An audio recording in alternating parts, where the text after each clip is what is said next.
وہ آیتوں میں اللہ نے کیا فرمایا؟ الا المصلین، اللہ فرماتے ہیں کہ جو لوگ ڈپریشن کا شکار ہو جاتے ہیں، جلد بازی میں فیصلے جلد بازی میں کرتے ہیں، ان میں تدبر نہیں ہے، غور و فکر نہیں ہے، تو لیکن کچھ علامتیں اپنے اندر پیدا کر لو تو تمہارے اندر سے جلد بازی، جس جلد بازی کے نتیجے میں ڈپریشن ہوتی ہے، خودکشی کے خیالات آتے ہیں، یعنی زندگی سکون کی گزرے گی تمہاری، اس کے لیے چند کام کرنے پڑیں گے۔ نمبر 1، نماز کی مکمل پابندی۔ آپ یقین کر لو جتنا ڈپریشن سے نماز بچاتی ہے نا، کوئی چیز نہیں بچاتی۔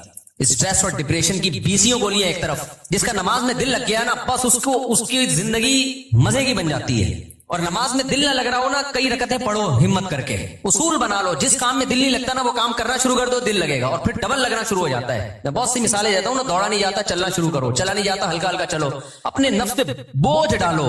دیکھو یہ ٹینشن سے بچنا ایسی چیز ہے، جو ٹینشن سے دور بھاگتا ہے نا، ٹینشن اس کے پیچھے آتی ہے، اور جو ٹینشنیں پالتا ہے وہ ہمیشہ ٹینشن فری زندگی گزارتا ہے۔ وہ ٹینشن ہے جو جائز ٹینشن ہے، جو صحت کے لیے مفید ٹینشن ہے، ان کی بات کر رہا ہوں میں۔ تو جو لوگ آپ نے دیکھا ہوگا محنتی ہوتے ہیں، سارا دن کام کاج میں مشغول رہتے ہیں، وہ خوش ہوتے ہیں، ہے یا نہیں؟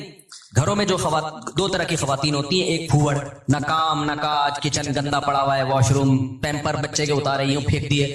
آپ دیکھنا ان خواتین کی طبیعت میں چڑچڑاپن بہت ہوتا ہے، جھنجھلانا، ذرا سے کوئی نصیحت کرو آگے سے جھنجھلا کے جواب ملے، ہر وقت ایسا لگتا ہے وہ توے پہ بیٹھی ہوئی ہے، خود بھی ٹینشن اور دوسرے کو بھی ٹینشن۔ لیکن آپ نے دیکھا گھروں میں جو خواتین بہت محنتی ہوتی ہیں، بچوں کی کیئر، شوہر کی مرضی کا خیال، گھر کو صاف ستھرا رکھنا، ہر وقت وہ خوش ہوتی ہیں۔ مردوں میں بھی ایسا ہی ہے، جتنے لڑکے آپ کے پوستی ہیں گھر کے اندر پڑے ہوئے کچھ نہیں کر رہے، ایسا لگے گا جیسے وہ توے پہ بیٹھے ہوئے ہیں۔ باپ کوئی نصیحت کرتا ہے ایک دم کیا ہو جاتے ہیں، وہ ہائپر ہو جاتے ہیں۔ آپ لوگوں نے خود بھی نوٹ کیا ہے نا یہ بات۔ وجہ کیا ہے کہ جو آدمی کام کاج کی ٹینشن نہیں لیتا نا، تو اللہ اس کو اسٹریس میں ڈال دیتے ہیں۔ جو محنت کے کام نہیں کرتا اسٹریس میں ڈال دیتے ہیں، اس کو ہر وقت ٹینشن ہے، چڑچڑاپن پیدا ہوتا ہے۔ اور جو محنتی ہوتے ہیں، صبح اٹھے ٹھک ٹھک ٹھک اپنے کام نمٹائے۔ میں اپنا بتا دوں، جس دن میں کوئی ٹاسک پوری کرتا ہوں کہ مجھے خیال ہوتا ہے آج میں نے یہ کام نمٹانا ہے، تو وہ نمٹا دیتا ہوں، خدا کی قسم ایسا سکون ملتا ہے نا کہ بیان نہیں کیا جا سکتا۔ آپ بھی کر کے دیکھ لو، آپ ایک اسکیجول بناؤ کہ آج دن میں نے یہ سارے کام کرنے اور مغرب تک میں ان کاموں سے فارغ ہو جاؤں گا۔ دیکھو آپ کام کرنے کے بعد جب فراغت ہوگی، آپ کو ایسا سکون ملے گا کہ آپ کو سکون کے لیے کسی ٹیبلٹ کی ضرورت نہیں رہے گی۔ تو آج کل ڈپریشن اور اسٹریس کی جو بیماریاں پھیل رہی ہیں، اس کی ایک بہت بڑی وجہ بیکاری۔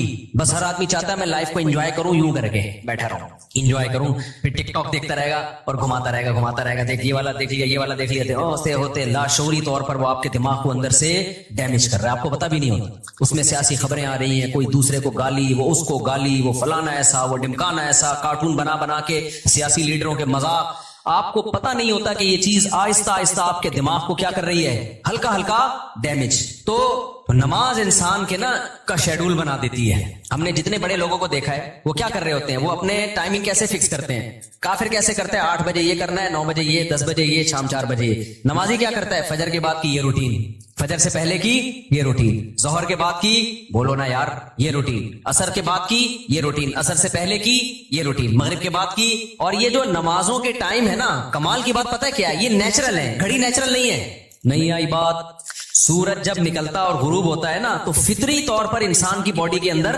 تبدیلیاں آ رہی ہوتی ہیں، فطری طور پر۔ اسلام چونکہ دین فطرت ہے نا، تو اس نے اوقات بھی کیسے رکھے ہیں، نیچر کے حساب سے رکھے ہیں۔ تو نمازوں کے حساب سے اپنے آپ کو فٹ کرو گے، زیادہ سکون رہے گا، کیونکہ دن کی روشنی میں انسان کا مزاج الگ طریقے سے کام کر رہا ہوتا ہے، رات کے اندھیرے میں الگ طریقے سے ہوتا ہے۔ تو اللہ نے کیا فرمایا کہ الا المصلین الذین هم علی صلاتهم دائمون، یہ لوگ نمازوں میں پابندی کرتے ہیں۔ تو آج سے عزم کرو کسی قیمت پہ بھی نماز انشاءاللہ ضائع نہیں کریں گے۔ اور سب سے زیادہ سکون اللہ نے فجر کی نماز میں رکھا ہے۔ تھوڑی سی ٹینشن ہے بھائی، اٹھا لو، لیکن پڑھ کے جب سلام پھیرو گے نا، آپ کو لگے گا یار آج تو ہٹو بچو ہو گیا۔ ہمارے ایک دوست تھے، نمازی تھے لیکن اڑاتے بھی بہت تھے نماز، ہے نا۔ اب وہ بہت پرانی بات ہے، 15-20 سال پرانی بات، بالکل ینگ تھے، تو نائٹ فال بھی ہو جاتا ہے جوان آدمی کو۔ ایک دن کیا ہوا، میں نے ان کو بولا بھائی آپ کو سفر میں، حضر میں، کہیں بھی ہونا، آپ نے غسل کر کے نماز پڑھنی ہے۔ وہ جاب کرتے تھے کسی کمپنی میں، انہوں نے کہا یار ادھر کہاں میں رات کو سوؤں اور نائٹ فال ہو جائے، کون غسل کرے گا، کیا ہے بھائی، بڑی ٹینشن ہے یار۔ میں نے کہا یہ عزم کر لو، کچھ بھی ہو آپ نے غسل کر کے نماز بولو پڑھنا، کچھ بھی ہو جائے۔ پانی کا انتظام کیسے کرنا یہ آپ کا ہیڈیک ہے، کرنا ہے۔ تو اللہ انہیں جزائے خیر دے, انہوں نے ہماری وصیت پر عمل کیا. ایک دن پھر انہوں نے بتایا کہ سردیاں تھیں, غسل فرض ہو گیا, صبح پریشان ہوں, کہاں سے پانی لے کر آیا, کہیں جنگل منگل میں ہو گئے, کوئی پروجیکٹ ہوتا ہے نا, پانی لایا اور پھر کس طریقے سے میں نے بڑی ٹینشن میں سردی میں غسل کیا. کہتے ہیں خدا کی قسم اس کے بعد جو نماز پڑھی ہے, ان کے الفاظ ہیں, اتنا لطف اور اتنا مزہ آیا کہ اب میں آگے کہہ رہا ہوں ہٹو بچوں ہو گیا. یہ ہٹو بچوں ان کے نہیں تھے, یہ میرے الفاظ. اتنا مزہ آیا. تو انسان ٹینشن اٹھا کے جو کام کرتا ہے, لطف اور مزہ بولو اسی میں ہے. چھٹی والے دن جب مزہ آتا ہے جب ورکنگ ڈیز کے بعد چھٹی آئے. روزانہ ہی اگر چھٹیاں ہوں تو مزہ آئے گا. ابے دیکھو سنڈے کو لوگوں کی چھٹی ہوتی ہے, ہم لوگ مدرسے میں تو جمعے کو ہوتی ہے. سنڈے کی چھٹی کا مزہ جب ہے جب منڈے کی چھٹی نہ ہو, اور ٹیوزڈے کی بھی نہ ہو, وینسڈے کی بھی نہ ہو, تھرسڈے کی بھی نہ ہو, فرائیڈے کی بھی نہ ہو, تب جا کے سنڈے کی چھٹی کا مزہ آتا ہے. لیکن اگر ہر دن سنڈے ہے تو پھر کوئی بھی دن سنڈے نہیں ہے. نہیں آئی نا, یہی تو مسئلہ ہے. تو کچھ کرنے کے بعد جب چھٹی ہوتی ہے تو مزہ ہوتا ہے. چھٹی چل رہی ہے, پاگل ہو جائے گا آدمی. ہمیں یاد ہے پورے سال میں نا مدرسے میں ہماری 2 مہینے کی چھٹیاں ہوتی تھیں, اب بھی 2 مہینے کی ہوتی ہیں. لیکن طالب علمی کے دور میں تو بہت ٹف لائف تھی ہماری, پورا ہفتہ مدرسے میں رہنا پڑتا تھا ہمیں. ہم لوگ جمعرات کو عصر کی نماز کے بعد نکلتے تھے, چھٹی ہوتی تھی جمعرات کو. عصر کے بعد 1.5 سے 2 گھنٹے میں گھر پہنچے, رات ہو گئی, 1 ہفتے بعد پہنچے, اور اگلے دن عصر ہم نے مدرسے میں پڑھنی ہوتی تھی, تو چند گھنٹے کی چھٹی. یہ روٹین جب پورے سال ہوگی تو جب 2 مہینے کی چھٹیاں آنے والی ہوں گی تو خوشی سے کیا عالم ہوگا, کیا عالم ہوگا نا خوشی سے. تو ایسی خوشی ہوتی تھی یار, ابھی 2 مہینے تک بالکل ہی ویلے ہونے والے ہم. اتنی خوشی ہوتی تھی کہ 1 مہینہ پہلے سے خوشی میں نیند اڑ جاتی تھی کہ چھٹی آنے والی. لیکن اس روٹین کے بعد, لیکن اگر یہ روٹین کے بعد وہ 2 مہینے کی چھٹی نہ آتی بلکہ چھٹی کے بعد چھٹی آتی تو سوائے اسٹریس اور ڈپریشن کے کچھ بھی حاصل بولو نہیں ہوتا. یہ میں پوری تقریر آپ کو سمجھانے کے لیے کر رہا ہوں کہ اپنے آپ کو پریشانیوں میں یعنی ورک کی ٹینشن میں, کاموں کی ٹینشنوں میں ڈالو گے تو سکون ملے گا, اور اگر صرف سکون کی خاطر فارغ رہنا سیکھو گے تو سکون نہیں ملے گا آپ کو. سکون ہمیشہ کام کے لوگوں کو ملتا ہے, خوش رہتے ہیں, بھاگتے دوڑتے لوگ ہمیشہ خوش رہتے ہیں. اور جو پڑے ہوئے ادھر گٹر کے ڈھکن پہ بیٹھ گئے, گپے مارنا شروع کر دی جیسے کراچی کے لوڑے لپاڑے کرتے ہیں, یہی ہو رہا ہے. بیٹھے تو اٹھ ہی نہیں رہے, نہ نماز کے ٹائم پہ اٹھ کے جا رہے ہیں, کچھ بھی نہیں, بیٹھے ہاں بھائی کیا کر رہے ہیں, پان سے ایک پیک نکال کے ادھر پھینکی, پھر اٹھ کے گھر گیا, وہاں تھوڑی سی ابا سے صلواتیں سنی, سو رہا ہے تو پھر ٹک ٹاک پہ لگ گیا, لگے پوری رات گزر گئی, پھر اپنی مرضی سے سو گیا, پھر اٹھ گیا, پھر جب سوتے سوتے تھک گیا تو اٹھ گیا, تھک گیا تو کیا ہو گیا, اٹھ گیا. اب کیا کریں, وہی کریں جو کل کیا تھا, دوبارہ سے اسی ڈھکن پہ جا کے بیٹھو. ہو سکتا ہے 2-4 بیوقوف ابھی بھی وہیں بیٹھے ہوئے ہو, پھر دوبارہ ڈھکن پہ جا. گٹر کے ڈھکن تو جو چوری ہونے سے بچ گئے ہیں نا, وہ یہی والے ڈھکن ہیں جن پہ لوگ آ کے بیٹھتے ہیں, باقی تو سارے چوری ہو گئے.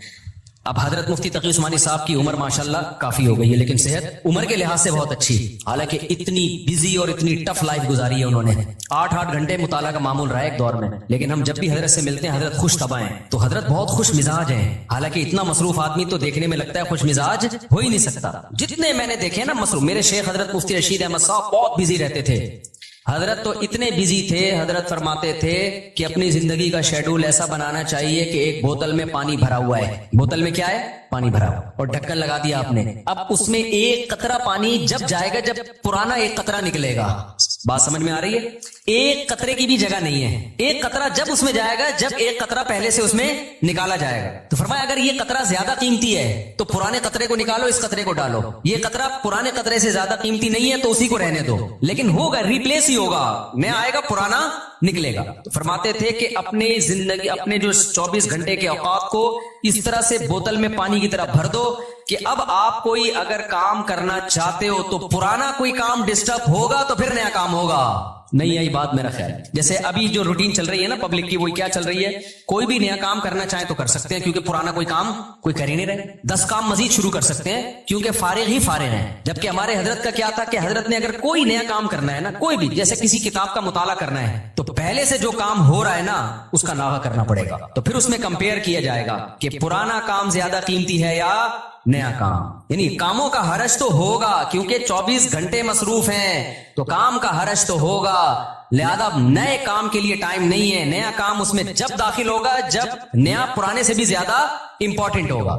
مثال کے طور پر 24 گھنٹے آپ کا ایک اسکیجول ہے, ایک شیڈول ہے. اب نیا کام کیا ہے, آپ کی بچی بیمار ہے, ایمرجنسی میں ہاسپٹل لے کے جانا ہے, لیکن آپ کا وہ مطالعے کا ٹائم ہے یا ورزش کا ٹائم ہے یا اور کوئی بزی یا اس جاب کا ٹائم ہے. تو اب آپ کیا کرو گے بھائی, نقصان تو ہوگا, آفس کا ناغہ تو ہوگا, لیکن اب یہ کام ان تمام کاموں سے زیادہ اہم, بچی کی جان تو بچانی ہے نا, یا اپنی جان ہو یا بچی کی جان ہو.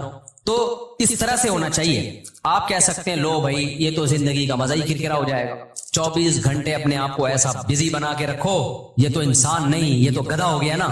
میں سمجھا پا رہا ہوں اپنی بات جو میں بیان کر رہا ہوں, مجھے لگ رہا ہے آپ کے چہروں سے ایسا لگ رہا ہے کہ شاید میں سمجھا نہیں پا رہا. بھائی آپ کہیں گے کہ ہمیں اپنے آپ کو خوش رہنے کے لیے, شریعت پہ چلنے کے لیے 24 گھنٹے ہمیں اپنے آپ کو کیا رکھنا ہے, بزی رکھنا ہے, تو یہ تو انسان نہیں, یہ کیا ہو گیا بھائی, گدھا. تو گٹر کا ڈھکن کہاں گیا اس میں, تو زندگی کا مزہ ہی کرکرے ہو گئے. تو دیکھو 24 گھنٹے بزی رکھنے کا مطلب یہ نہیں ہے کہ مطالعے میں, پڑھائی میں اور ہر وقت ایسے کاموں میں جس سے تھکاوٹ ہی ہو, بلکہ اس میں تفریح بھی, وہ بھی ضروری کاموں میں داخل ہے. دوستوں سے کبھی کبھار بیٹھ کے گپ شپ بھی ان ضروری کاموں میں, کیونکہ دماغ کو فریش رکھنے کے لیے ضروری ہے کہ کبھی کبھار گٹر کے ڈھکن پہ جا کے بیٹھا کرے, تھوڑا ابے تبے کے ماحول میں دوست احباب سے بات چیت کر لیا کرے, تھوڑا سا ریلیکس رہے گا اور سوسائٹی میں ان رہے گا. کیونکہ جو بالکل سوسائٹی سے کٹ کے بالکل ہی پپو بن جاتے ہیں نا, وہ دنیا میں کسی کام کے نہیں رہتے, وہ کسی کام کے نہیں رہتے دنیا میں. لیکن اس کا ایک ٹائم ہو. میں اپنے دوستوں میں ایسے لوگوں کو جانتا ہوں, ہمارے ساتھ گپ شپ تھی ان کی گپ شپ بھی ٹائم سے ہوتی تھی. اس وقت وہ ہم آج وہ بہت بڑے عہدوں پہ پہنچے ہوئے ہیں. بھی چند دن پہلے ایک کا فون بھی آیا کہ آپ وہی طارق مسعود ہو جو ہمارے ساتھ کھیلا کرتے تھے, گپ شپ تھی. میں نے کہا آج کل کیا وہ بہت بڑا آفیسر بن چکا ہے, وہ نام نہیں بتاؤں گا میں, بہت بڑی فلم بن گیا بھائی وہ. لیکن اس کی روٹین کیا تھی مجھے یاد ہے. اس کی روٹین یہ تھی کہ بیٹھے ہیں نا دوست صاحب تھڑے پر, چل رہا ہے, ٹائم دیکھا یار 1 گھنٹہ ہو گیا, بس یہ آدھا گھنٹہ ہو گیا, کہتے میرا اسٹڈی ٹائم شروع ہو گیا. اتنے نیک بچے کراچی میں پائے نہیں جاتے, لیکن وہ تھا. یہ بات کر رہا ہوں جب ہم 16-17 سال کے تھے, اس وقت گپے مار رہے. ایسے بھی نہیں ہے کہ گپ شپ ہی نہ ہو دوستوں کے ساتھ, یہ بھی نہیں ہے. اور یہ بھی نہیں ہے کہ بیٹھے ہیں تو بیٹھے ہی ہیں, نا نا نا نا. اس نے ٹائم ایک بنایا ہوا تھا, گھر کا ماحول ایسا تھا نا, تو اب آ کے بیٹھے ابھی گپ شپ شروع کر دیا, اور بھائی ہاں ہو ہی باتیں, کرکٹ ہم ساتھ کھیلا کرتے تھے, کرکٹ کی باتیں چل رہی ہیں, گپ شپ ہو رہی ہے. یار میرا اسٹڈی ٹائم شروع ہو رہا ہے, میں جا رہا ہوں. ہم کہتے تھے یار عجیب انسان ہے بھائی, اتنا نیک آدمی. تو یہ ہے کہ یہ نہیں کہ آپ نے دوستوں کی محفلیں بالکل چھوڑ دی, گپ شپ بالکل چھوڑ دی, کھیل کود بالکل چھوڑ دیا, لیکن اس کو بھی اپنے شیڈول کا حصہ بنانا ہے, اس کو بھی جتنا ٹائم بنتا ہے اتنا دینا ہے. اب ہو یہ رہا ہے کہ کوئی پلاننگ نہیں ہے, کوئی روٹین نہیں ہے, تو ہم اپنی زندگی اپنی مرضی سے نہیں چلا رہے, ہمیں کوئی اور چلا رہا ہے. اور پتہ ہے کون ہے, اس کو پیار سے شیطان کہا جاتا ہے. ہمیں کون چلا رہا ہے, شیطان بتاتا ہے اب اڑ جا, کیونکہ سو کے اب تو تھک گیا ہے, تو ہم کہتے ہیں چلو بھائی اب اڑ جاتے ہیں. شیطان بتاتا ہے کہ دوبارہ سو جا. اتوار کو لوگ کیا کرتے ہیں چھٹی والے دن, 12 بجے سو کے اٹھیں گے, اس کے بعد حلوہ پوری, وہ نہیں رش ہوتا, اتنا بھاری بھرکم ناشتہ کریں گے کہ آدھے گھنٹے بعد دوبارہ سے غنودگی شروع. لہذا دوبارہ شیطان کیا کہتا ہے, دوبارہ کیا بنتا ہے, سونا بنتا ہے. دوبارہ سو گئے تو سارا دن سوئے, ساری رات سوئے. تو میرے بھائی خوش رہنا چاہتے ہو نا, تو اپنی روٹین بناؤ اور روٹین کو اپنے تابع رکھو, نہ یہ کہ آپ شیطان کے تابع بن جاؤ. بار بار میں ایک مثال دیتا ہوں, گھوڑے کی لگام اگر آپ کے ہاتھ میں ہوگی تو گھوڑا آپ کی مرضی سے سفر کرے گا. ابھی ہو یہ رہا ہے کہ ہم نے اپنی لگام گھوڑے کے ہاتھ میں پکڑا دی ہے, گھوڑا ہمیں بتاتا ہے کہ تو نے کدھر جانا ہے. بڑے لوگوں کی ایک بڑی زبردست بات ہے کہ اگر آپ کی زندگی گزارنے کی اپنی کوئی پلاننگ نہیں ہوگی تو آپ کسی دوسرے کی پلاننگ کا حصہ بن جاؤ. دیکھو یہ چرسی ہیروئنچی ہے نا, ان کی اپنی کوئی پلاننگ نہیں ہوتی زندگی گزارنے کی, یہ ہوتی ہے. اگر انہوں نے پلاننگ سے اوقات طے کیے ہوتے کہ ہم نے یہ کرنا ہے, صبح اٹھ کے یہ کرنا ہے, دوپہر یہ کرنا ہے, شام کو یہ کرنا ہے, اپنی پلاننگ ہوتی تو چرس پیتے ہی ہے. کیا ہو گیا بھائی, بولو نا, نہیں پیتے. اپنی کوئی پلاننگ نہیں تھی, ایم ہی اٹھ کے ایک دن نکلے, ایک دوست نے چرس پکڑائی. تو اب یہ کس کی پلاننگ کا حصہ بن گئے, چرس اور ہیروئن کے جو اسمگلر ہے نا, ان کی پلاننگ تھی ہم نے پیسہ کمانا ہے, تو وہ کروڑ پتی بن گئے کیونکہ ان کی کوئی پلاننگ نہیں تھی. تو یہ لوگ ان کی پلاننگ کا حصہ بن کے انہوں نے اپنا بیڑا غرق کر دیا, ان کو ارب پتی بنا دیا. ہر دفعہ ایسا ہی ہوتا ہے. آپ کی اپنی پلاننگ نہیں ہے کہ میں نے کتنی دیر فیس بک پہ بیٹھنا ہے, کتنی دیر یوٹیوب پہ بیٹھنا ہے, بس آپ نے بیٹھ گئے تو کوئی پلاننگ نہیں ہے. تو آپ دیکھتے جا رہے ہو, دماغ آپ کا خراب ہو رہا ہے. یہ اس نے اس کو گالی دی, اس نے 86 لیٹر کا کارٹون بنا دیا. اپنی کوئی پلاننگ نہیں ہے کہ میں نے دیکھنا کون سا چینل ہے, کتنی دیر دیکھنا ہے, معلوماتی چینل دیکھنا ہے, ادھر ادھر دائیں بائیں چیزیں میں نے نہیں دیکھنی. نیوز بھی ایک حد تک دیکھنی ہے, بس اتنی کافی ہے ہمارے لیے آج کی تاریخ میں. یہ تھوڑی کہ نیوز ہی سنتے چلے جاؤ, کیا تحقیق کرنی ہے آج میں نے, اگر نہیں ہے نا تو آپ دیکھتے چلے جاؤ گے. اور جو یوٹیوبرز یا فیس بکیے یا ٹک ٹاکرز ہیں, ان کی پلاننگ تھی کہ ہم نے ویوز بڑھا کے پیسہ کمانا ہے, تو آپ جیسے بے وقوف ان کی پلاننگ کا حصہ, آپ کا نقصان, اور وہ کروڑ پتی بن رہے ہیں. نہیں آئی بات, میرا خیال ہے. دیکھو یوٹیوبرز ویورز کے لیے کیا کرتے ہیں, فلانے مولوی نے, مفتی طارق مسعود نے آج انجینئر کے پرخچے اڑا دیے, حالانکہ میں نے کہیں نہیں ایسے اڑائے ہوتے. وہ ایک دم وہ لگائے گا نا, ایک وہ تھمبنیل پہ